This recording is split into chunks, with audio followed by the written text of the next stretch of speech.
everyone, and welcome back to Schleichhorst Studios. So I know I've been saying I'm going to do a custom video for a long time now, and here it is.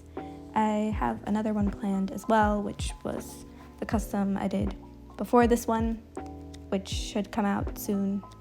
I'm not sure, but yes, here is my most recent custom video. So I hope you enjoy. For the base model, I chose the Collecta Fjord Stallion. I really like this boy's sculpt, and he has some similar breed characteristics to the Icelandic horse, so he works. I shaved off the text on his belly, but I want his neck to be a little bit more bent, so you know what that means.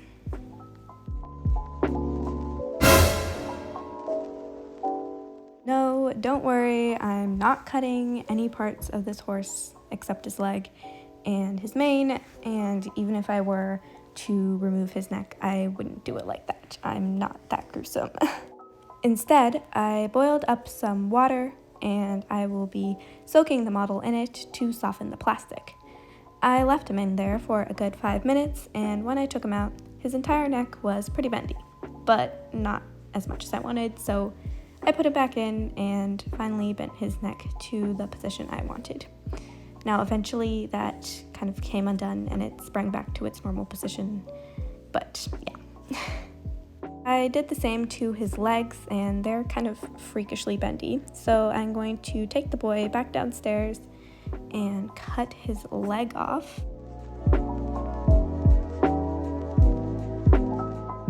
I will be cutting his right front leg off, as I want it to kind of stick out more to the front to be more accurate to my reference. I usually use my big boy pliers for this, so I just chop the leg off, and I don't even know, this looks so bad. It does work though. It removed his leg and gives a nice clean cut and is definitely a lot safer than using the knife. I'll need to reconnect this though, as he can't stay three-legged.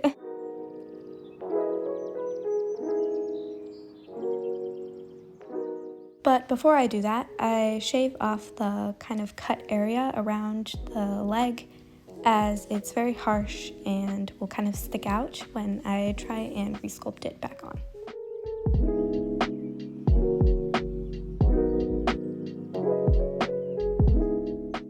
Then I drill 2 holes into both the leg and the body to reconnect the pieces.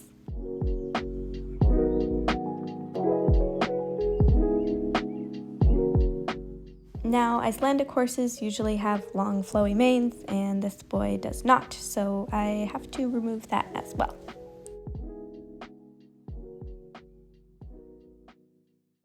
Once the cutting of this boy is done, I reconnect the leg with wire, but don't worry, I thin it down a lot. Then I get out the 2-part epoxy sculpt, and I aim to sculpt him a new mane.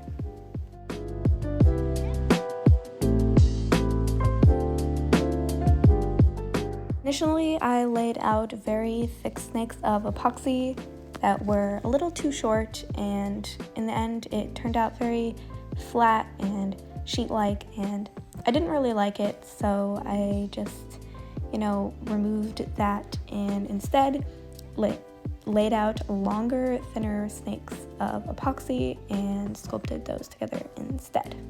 I used water and my hands to sculpt the bulk of the mane, and I use a needle to add the hair texture.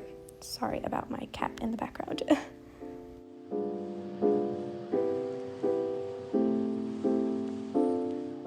I also add some strands to the forelock and the other side of the neck.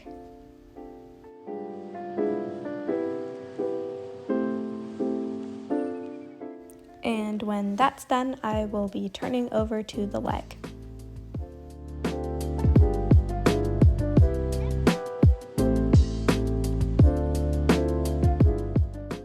Filling in the gaps between leg pieces is often very difficult, I find, as it's very prone to looking chunky and messy, so I often have to use as little epoxy as possible and shave down parts of the legs where it could get too bulky.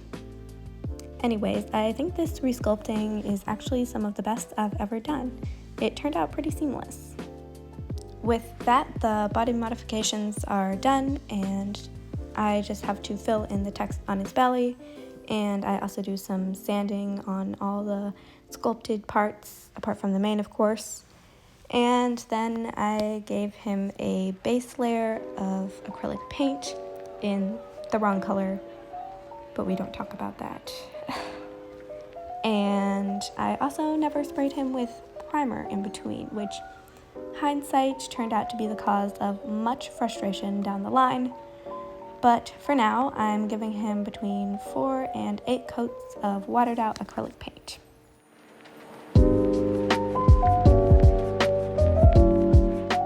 Between layers of paint, I set him in my barn to dry, and I pull the covering tarp for cat pee prevention over top, and that prevents the dust from settling on the model pretty well. For whatever reason, when the model was fully dry, I was honestly obsessed with the texture. I hadn't primed him, and I was like, this is the way to go. I love this. He's the best texture ever. Well, yeah, my enthusiasm quickly dwindled.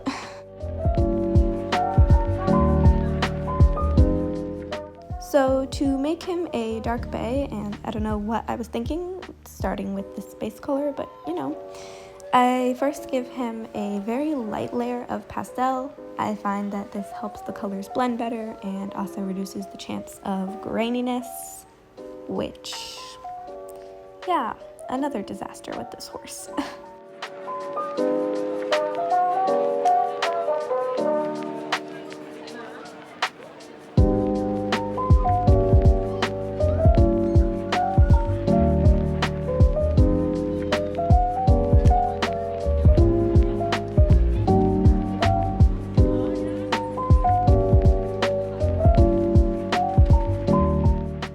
So more pastels, and after the light layer was on, I went in with a dark layer of pastel without spraying any sealant in between.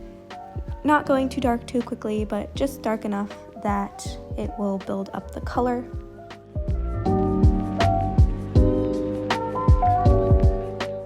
I started shading with gray on the muzzle, around the eyes, and in any other areas where there is skin exposed.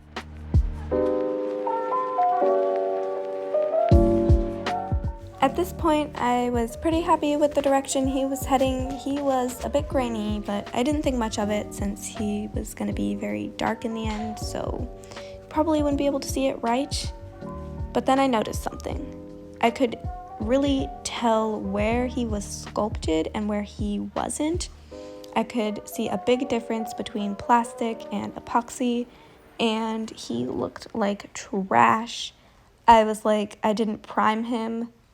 Oops. So I took him to the sink in my basement and decided to strip him. I knew I wouldn't be happy with him if he looked like this in the end. So, major issue number 1.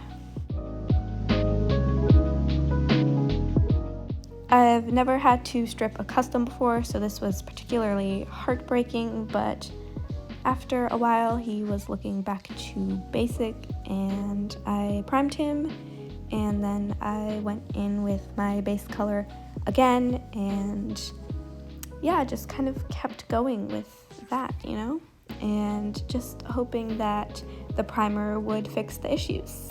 Well, you'll see how that turns out.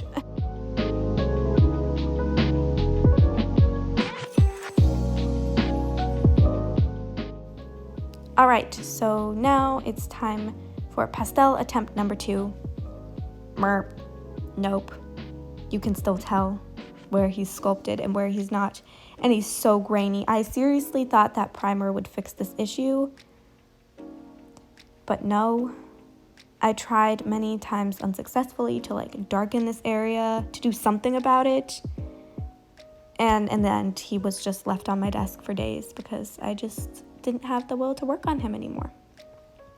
I covered him with a light layer of pastel in hopes that I could fix the graininess and in hopes that I could fix the showing epoxy, but no. So I decided to sand some of the epoxy down and then repaint over that epoxy, which didn't really work either. It turned out so bad and I was honestly so demotivated. So I repainted over him again without stripping him this time. And I'm going to just hope and pray that this works out. So we're midway through the pastels and it's looking promising.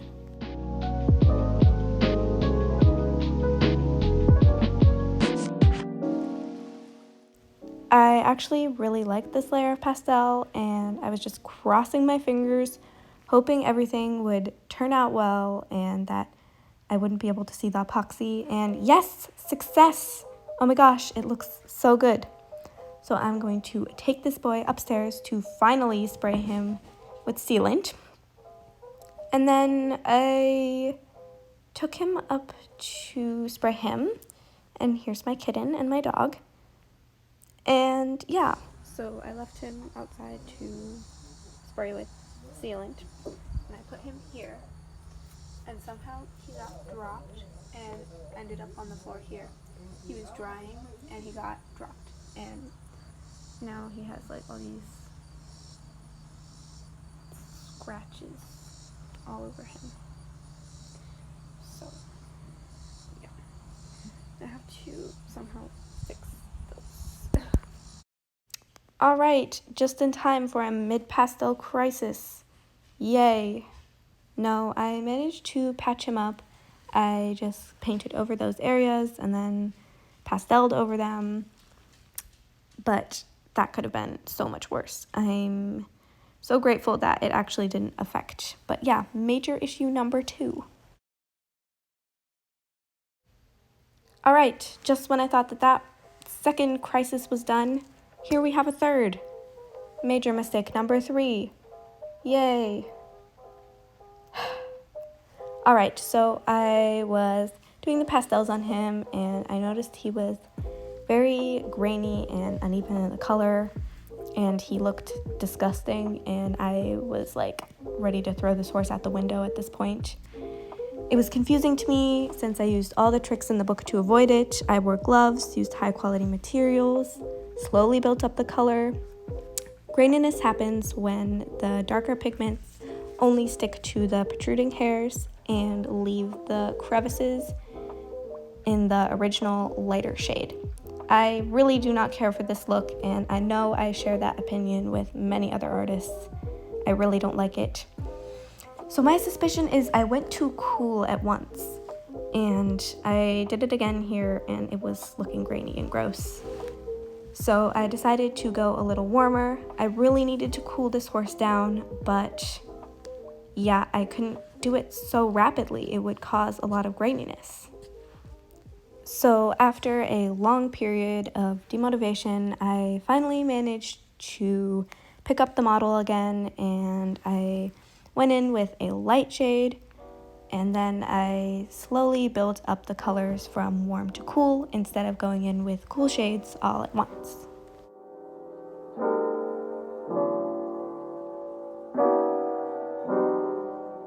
And do note that I spent a lot of time just leaving this model on my desk. I didn't have hope for him that he would turn out. I was so sad because I'd been planning on this model for 7 months. But eventually I got my act together and managed to not only darken him but also cool him down in tone. And I was so happy with him by the time I was done with this layer. I loved him again.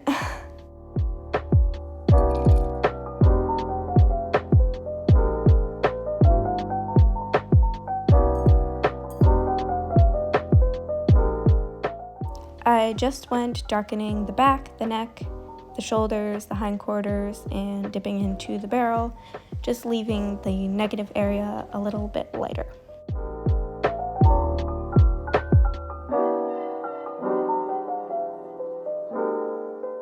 I, of course, used gray around his eyes and muzzle and blew it off to avoid getting it on the rest of the horse. And look at my poor hands, they're like covered in pastel. Was I painting the horse or me? But some water washed it off. So I thought he was done at this point, and I showed him to my mom, and she said that he looked good, but maybe it's still a little too light. I refused to believe her, but she told me that I should take my model out into the sunlight to see kind of how he looks when it's bright, not in my dingy basement, and that was a great idea. Thank you so much, Mom. That really made me see I needed to do another layer on him, so back inside we go. So here he is after about 8 layers of sealant and pastel, and man, I'm in love. I think this is like the best, least grainy, just the best color I've ever done on any model ever. I'm like over the moon with the shading and the everything, really. So now it's time to really bring out the details of this model, starting with paints. So this is a step I've always really struggled with. I find whatever I paint looks way too painted on and less lifelike and realistic than I would like. So I reached out to YouTuber and artist Daisy Stalls, and she commented some very good, helpful tips, which I tried my very best to take into consideration here. Now, I don't want to steal her words, but she mentioned about blending the hue kind of in with the base color, and that really helped me, and that just made such a big difference. So thank you so much, Daisy Stalls. Like, my appreciation for you is like so high. Thank you so much.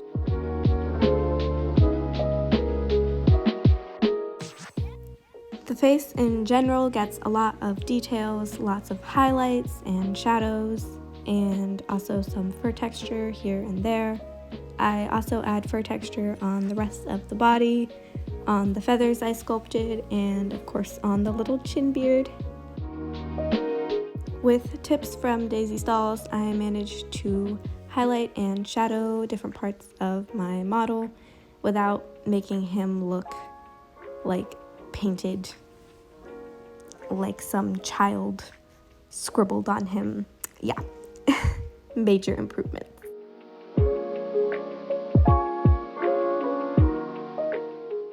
I also find that watering out your acrylics when you apply makes such a big difference. You really don't want to go in there and just smear acrylic paint. And also for white markings, you want to do a slightly off-white color and many layers instead of one thick one. I add some lighter hair details in the areas that look like they could have been chafed by like a girth or something. And of course the legs get details, and don't worry, this footage is sped up, I'm not that fast.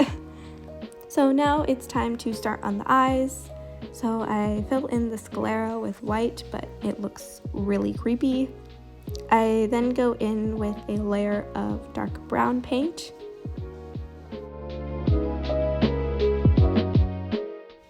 Sorry to bounce around a lot, but while I wait for the eyes to dry, I do the mane.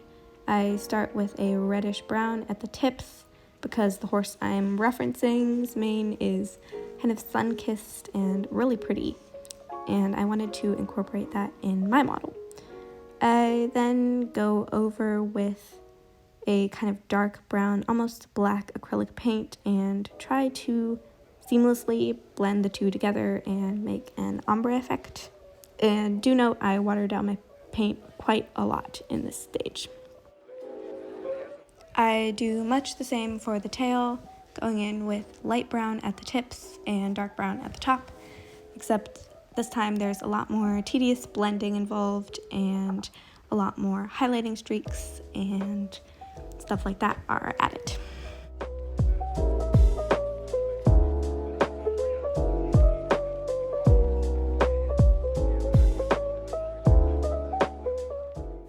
I add ample highlights and shadows around the face and nostrils and mouth and just pretty much anywhere I think needs it. Now back to the eyes, I cover almost all the dark brown with a ring of black, leaving only a tiny sliver of dark brown around the edge. I then work a little bit more on other parts of my model, but I cover that with a ring of light brown, and then I add the pupil.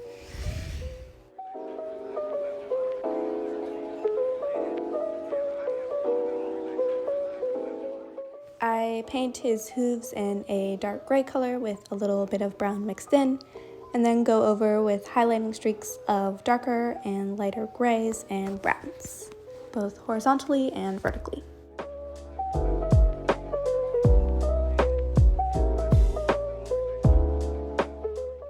Then I signed my work before the last spray of sealant, and I actually engraved the text on his belly, so I just filled that in with a black Sharpie. And with that, this project is finally finished.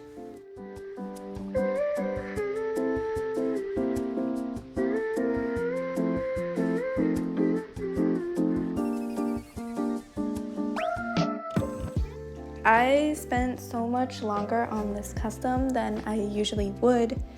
There were so many problems I ran into over the project, and I honestly felt like throwing him out the window like 5 times this project. So yeah, I am so happy with the way this custom turned out though. I definitely don't regret spending this time on it. I think he turned out really, really well, and I'm really proud of him. For his name, I stayed true to my reference and named him Mikvi, which I've gathered is the name for the dark one in Icelandic. I think it's a really nice name, as well as it being the name of my reference. I tried my best to pronounce that right, but I am very sorry if I did not.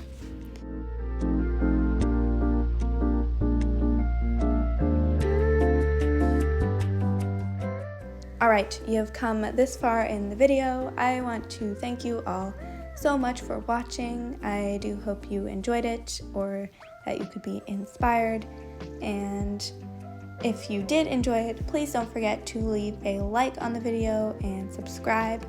And also don't forget to follow me on Instagram if you want to see more project sneak peeks and more content. Alright, that's all I have to say. I hope you enjoyed, and I'll see you next time. Bye!